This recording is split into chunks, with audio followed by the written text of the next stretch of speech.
Bem-vindos ao Mãe Moderna. Aqui o nosso objetivo é explorar dicas, tendências e soluções que tornam o dia a dia das mães mais fácil e prazeroso. Vamos transformar a experiência da maternidade em algo ainda mais especial. Está começando mais um programa.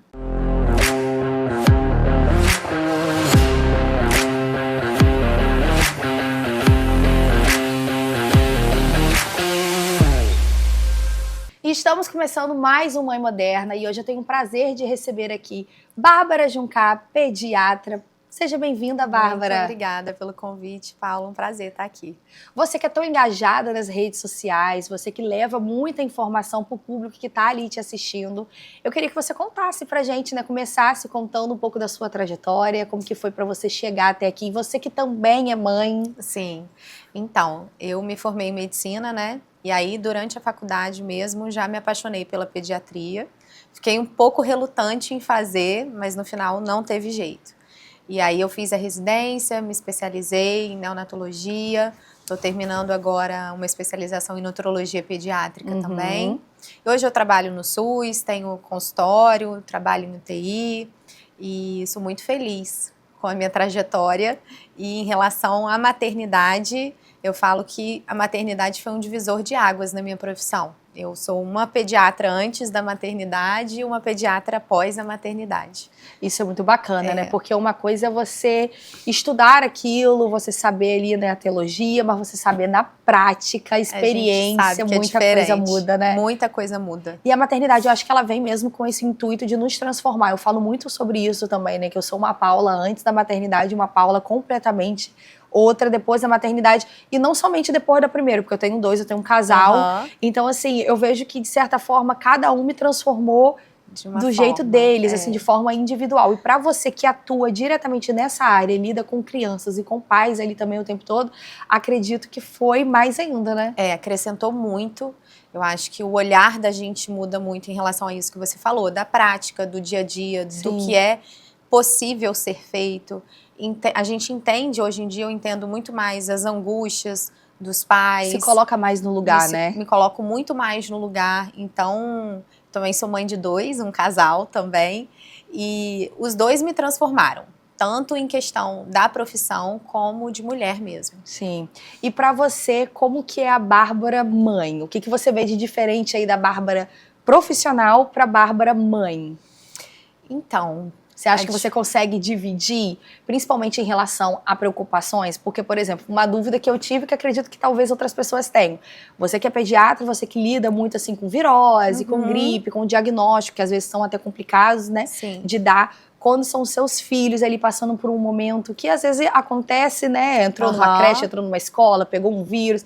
Como que é a Bárbara que lida com essa situação ali? Então, eu até tenho que me policiar muito como mãe, porque como eu acabo vivenciando muita coisa na minha profissão, a gente acaba muitas vezes pensando pior em alguns casos. Sim. Então, eu tento sempre me policiar muito, falando, é só uma febre, provavelmente é uma virose, vai melhorar. E aí eu fico acompanhando ali o tempo todo junto. Não, em alguns momentos eu peço ajuda aos colegas, porque o emocional acaba influenciando muito. Sim. E muitas vezes a gente acaba querendo fazer condutas mais invasivas, fazer uma medicação que de repente não tinha necessidade. Como a mãe que não é pediatra também, às vezes é uma febre alta, quer fazer o antibiótico logo. O medo também, né? Aquele receio, porque eu acho que é exatamente isso, né?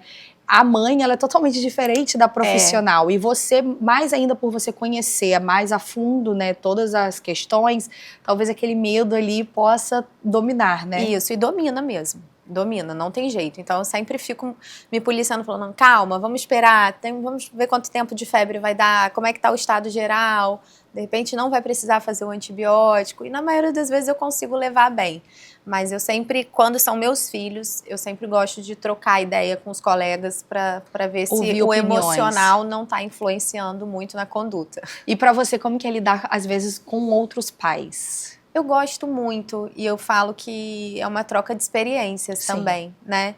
Mas eu gosto muito de lidar com os pais, eu tenho histórias muito lindas no meu consultório, e acompanho crianças também que tiveram momentos muito difíceis, Sim. famílias.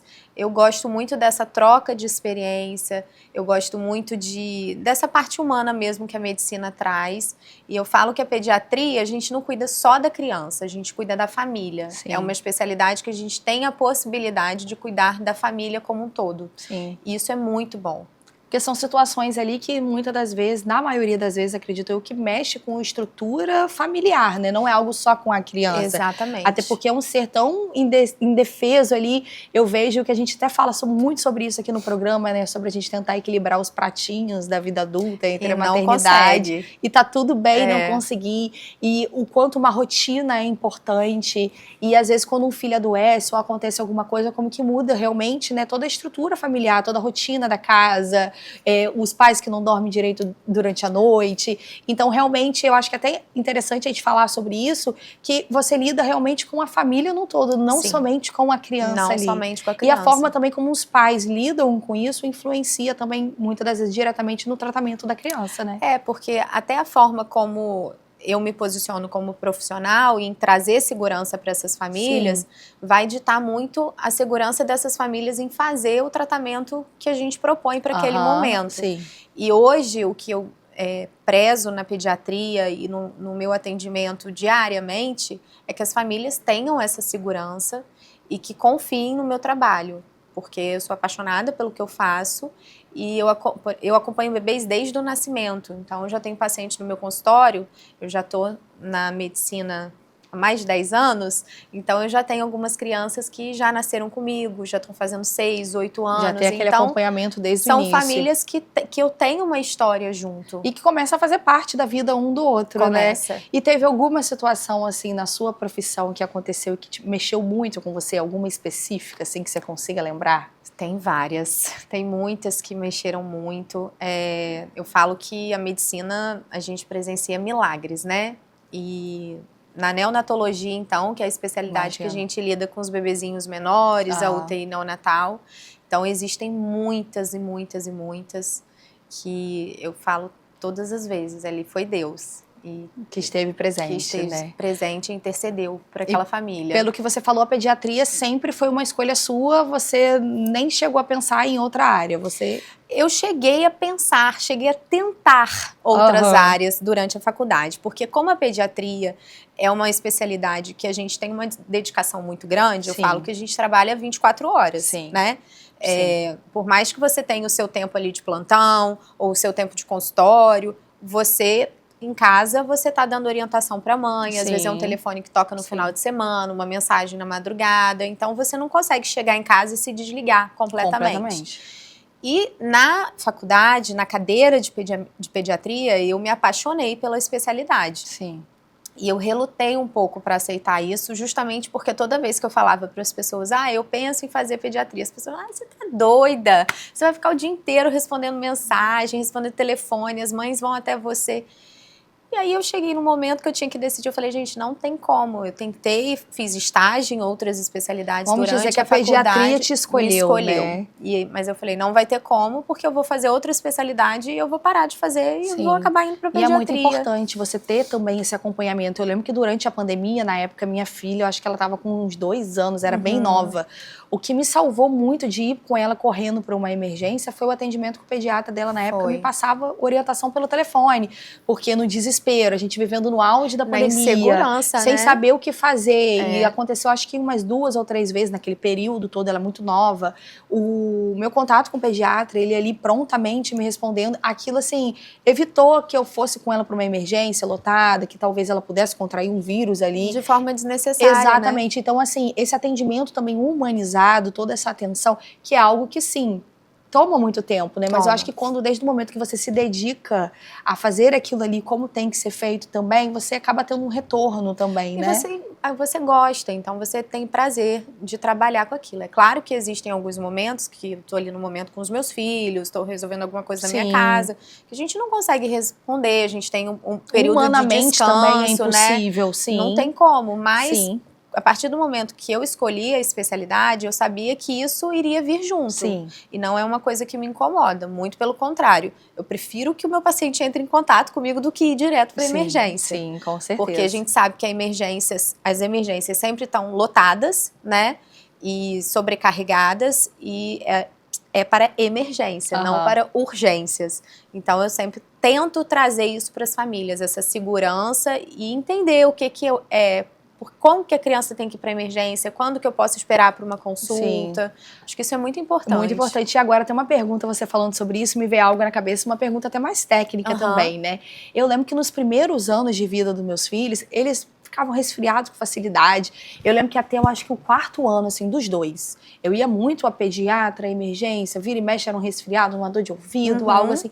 Passou dessa determinada idade, graças a Deus, gente, eu lembro que no ano passado, no ano retrasado, eu falo assim, gente, eu acho que se eles adoeceram 2 vezes no ano, foi muito. E eu lembro daquele período lá atrás, que parecia que não ia passar, era uma exaustão. Que você acha até que seus filhos têm algum problema. Não, e eu lembro porque estão sempre doentes. Exatamente, na gestação do meu filho, que é o mais velho, o Brian, hoje ele tá com 9 e a Alice tá com 7. Eu lembro que a gente morou um período também, que foi nesse período que ele tava, em Volta Redonda. E lá é uma cidade, assim, o ar é muito poluído por conta da empresa que tem no centro da cidade. Enfim, gente, era doença respiratória toda. Gente, todo mês eu tava no hospital, falei assim, o pessoal já vai até amizade comigo aqui. Mas aí eu percebo que depois de um tempo, quando a gente saiu de lá, melhorou. E depois dos 4 anos, tanto ele quanto ela, eu percebo que isso fiquei mais tranquila. Menos frequente. Isso é comum, acontece com todo mundo. Eu falo que os primeiros anos da criança, principalmente os primeiros anos escolares, que é quando os pais sentem muita diferença. Ou entrou na escola ou é o segundo filho, né? Em que o primeiro já está na escola.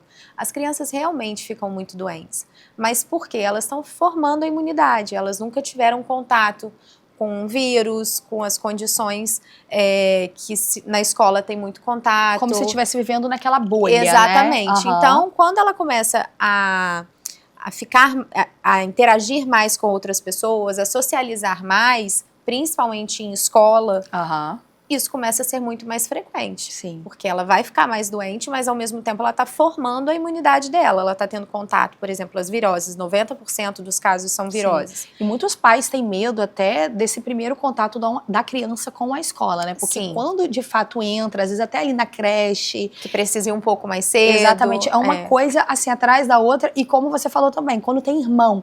Porque durante um período lá em casa é difícil quando um os dois ficam. E o outro não fica. Eu falo assim, gente... É difícil. Quando um cai, eu já fico esperando que o outro também vai dar uma... Então, eu sempre oriento que vai entrar na escola, você vai achar que seu filho está doente o ano inteiro. Vão ser raros os períodos que não vai ter nenhum sintoma. Pelo menos um nariz escorrendo vai ter, uma tosse aqui e ali. Sim. O que a gente tem que se preocupar é quando essas infecções ficam sendo infecções graves recorrentes. Aí sim... tem que levantar um alerta pra gente. Sim. Mas na literatura, a gente já sabe que uma criança saudável pode ter até 12 infecções virais durante o ano, quadros respiratórios, sem ter nenhum problema de imunidade. Sim. Porque no início a gente tem essa dificuldade também de entender, e eu acho que é exatamente o que você falou. É como se estivesse numa bolha, furou aquela bolha... Foi pro mundo. Foi pro mundo. Então, e realmente é dessa forma, né? E eu acho que outra coisa também muito importante pra gente poder também falar é a respeito da vacinação. O quanto isso é fundamental, né? Esses dias a minha filha chegou a casa falando assim, mamãe, minha amiguinha não foi hoje. Aí eu sempre pergunto, mas por que? Tá tudo bem? Ela, não, ela tava com catapora. Ela, o que é catapora? Aí eu falei assim, gente, tanto tempo que eu não escuto uma pessoa falar que tá com catapora. Porque assim, naquele período da minha infância, eu tive catapora. A gente botava um do lado do outro pra pegar, lembra? Meu primo pegou, a casa toda pegou, foi aquele caos. Mas nessa geração atual, eu quase não escuto mais, até por conta também da vacinação, né, que é muito importante. A gente tem a vacinação a partir de 1 ano de idade para catapora, né, que é a varicela. E como outras doenças que a gente tem, hoje a gente tem uma infinidade de vacinas e a gente diminuiu muito a mortalidade infantil por conta disso.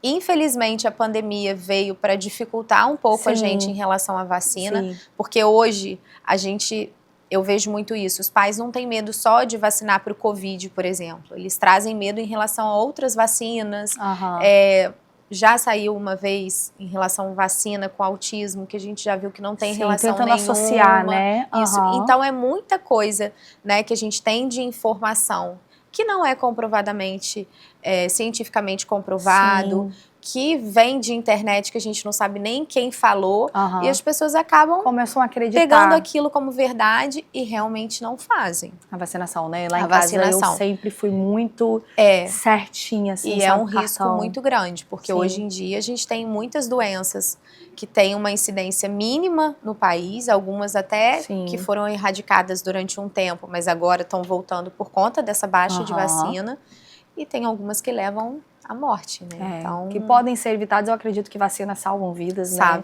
Salvam, e com certeza. toda vez que a gente puder falar sobre isso e levar essa informação para os pais, para que eles possam cumprir ali a caderneta de vacinação, né? É fundamental. Inclusive, estamos com a vacina da influenza agora, nessa época do ano, para vacinação das crianças. Porque chega uma determinada idade que é somente essas campanhas específicas, Isso, exatamente. A gente tem o primeiro ano de vida, né, até 1 ano e 3 meses. A gente tem muitas vacinas a serem feitas. Depois, com 4 anos, a gente tem os reforços de algumas dessas de 1 ano e 1 ano e 3. E aí, depois, só na adolescência. Mas nesse meio tempo, a gente tem as vacinas de campanha, que é importante a gente fazer. Manter, né? E a respeito da vacina da Covid, agora já que a gente entrou nesse assunto, né? A partir de que idade? 6 meses. 6 meses, né? Ou é porque da última vez que eu soube, acho que não era ainda tão... Não, mas a gente pode, agora, a partir de 6 meses, já pode ser feito, igual a da influenza. Entendi. E aí a gente tem um esquema com os reforços e aí depois faz anual. Entendi. E é importante manter todos esses cuidados, né? Muito. As mães, geralmente nessa época do ano, né, as famílias têm muito medo da bronquiolite. Eu ia falar sobre isso agora, que agora tem a vacina para isso, né? Tem. E aí é importante falar que a bronquiolite, ela pode ser causada por vários vírus, né? Covid é um deles, influenza é um deles, o sincicial respiratório, que é esse anticorpo que entrou agora como vacinação, que também previne, e outros que a gente não tem vacina, rinovírus, parainfluenza, bocavírus. Então a gente tem vacina para influenza e para Covid, que são 2 vírus muito incidentes e que causam bronquiolite grave nas crianças. E agora a gente tem esse para o sincicial respiratório, que é um outro vírus que causa bronquiolite grave também.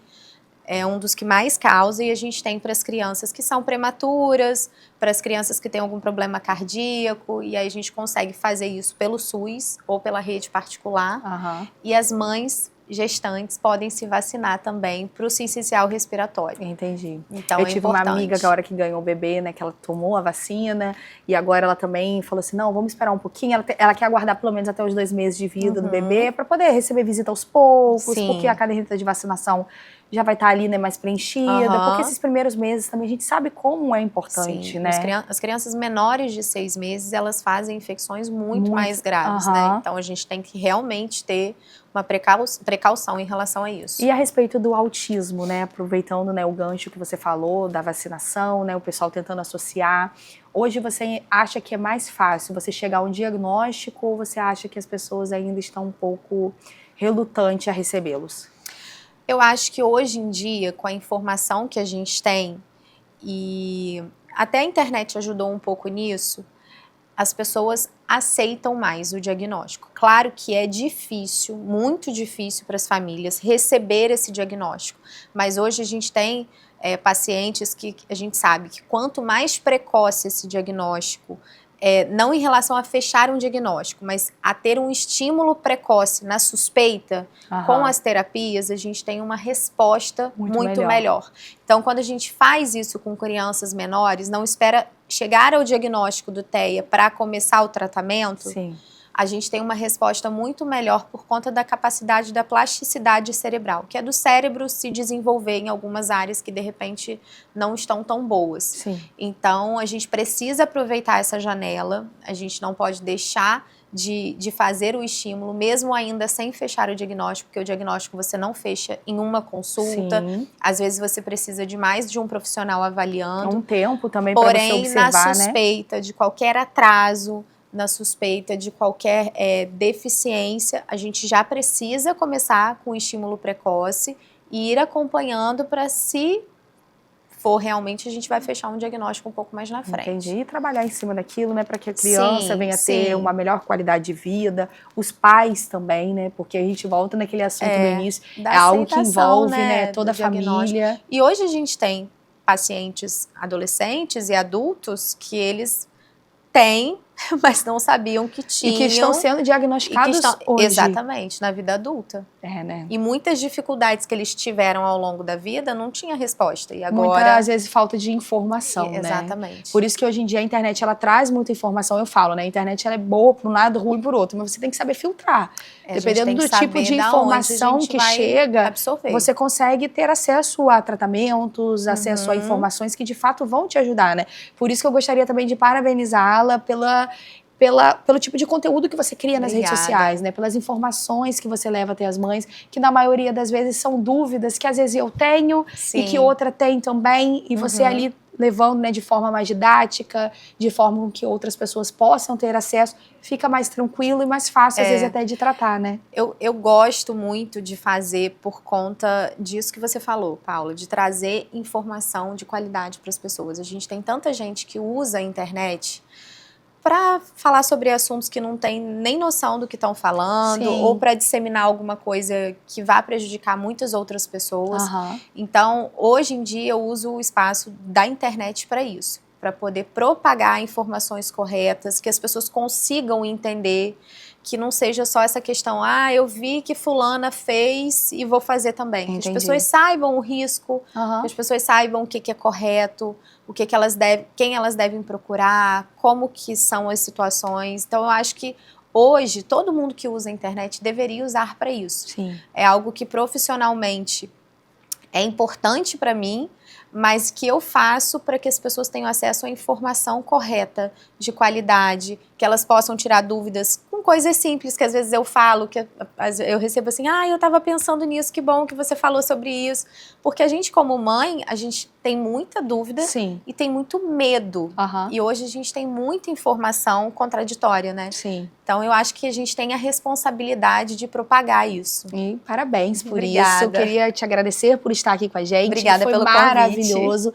Espero poder recebê-la aqui inúmeras outras vezes para a gente poder continuar esse bate-papo. Com certeza. E falar também de coisas também tão importantes que tanto a pediatria quanto a maternidade abrange. Então, muito obrigada, viu? E o nosso programa tá ficando por aqui no estúdio, porque o Mãe Moderna vai dar um pulinho no Estúdio Lux, que está inaugurando hoje. Uma inauguração linda. E é claro que eu vou levar vocês junto comigo para vocês poderem acompanhar tudo de pertinho. Então, não saia daí. No próximo bloco, nós estamos de volta.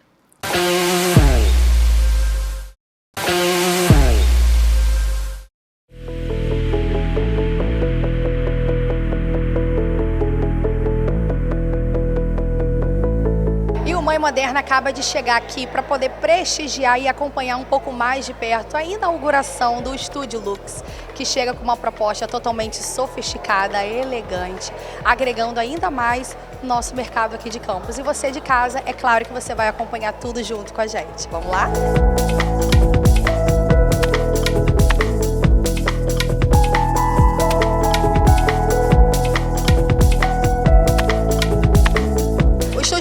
Vem, né, com essa experiência voltada para a luz, para você, o que diferencia Estúdio Lux hoje de tudo que tem no mercado aqui em Campos?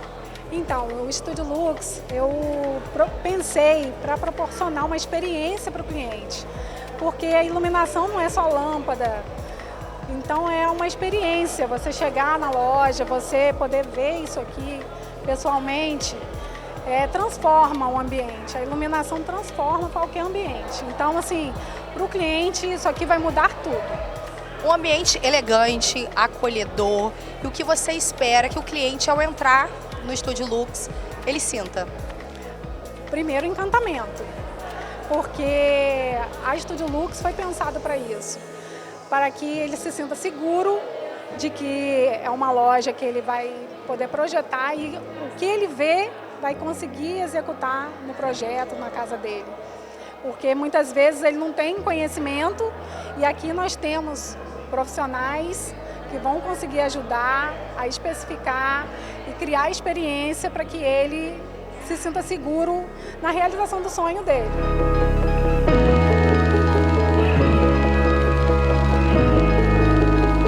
O que você espera, não somente dessa noite, mas de tudo que o Estúdio Lux vai vir nos oferecer? Nós estamos muito felizes, nós já somos clientes da rede, toda a iluminação da nossa casa, da nossa empresa, e agora essa expectativa de termos em Campos o que existe de mais sofisticado e moderno em termos de iluminação do nosso Brasil.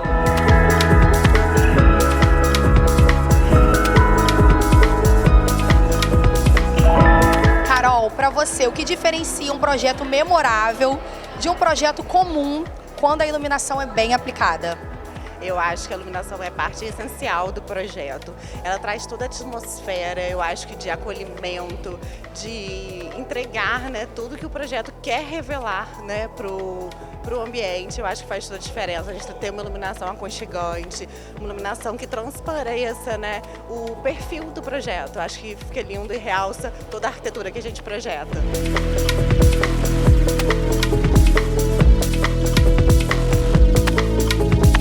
Você e o seu escritório, hoje você está aqui representando todo o escritório que assinou o projeto do Estúdio Lux. Como que foi para você fazer parte desse momento, estar fazendo parte desse momento tão especial e essa noite memorável?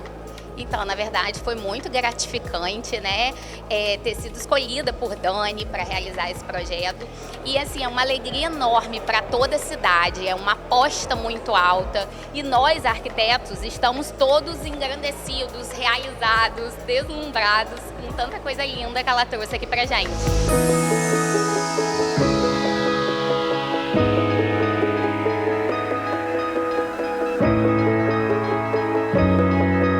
A iluminação ela é fundamental, tá? Eu falo isso constantemente com todos os clientes. A iluminação ela pode destruir ou salvar um projeto. Ela é papel fundamental. E para você, a Estúdio Lux chegando agora em Campos, como que ela pode agregar aí? Na verdade eu tô até um pouco surpreso e encantado. Eu até brinquei, eu falei, eu sou uma pessoa um pouquinho criteriosa, acima um pouquinho do nível. Eu tô encantado. A loja tá divina, tá fora do padrão, na verdade. Tá maravilhoso, eu tô apaixonado.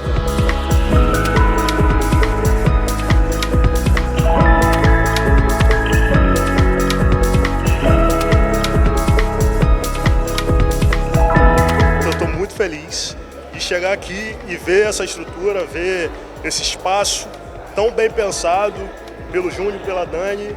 A gente tem aqui quase uma galeria de arte, né? Uma galeria de iluminação. Eu acho que Campos, o interior do Rio, precisava disso. E eu, enquanto arquiteto, enquanto especificador, sou parceiro da loja há muitos anos. Estou muito feliz de ver a loja, né? Ver a Rainha do LED, o grupo em si, chegar na Estúdio Lux, chegar a esse ponto. E tem muito a agregar para todo o setor, em Campos e região.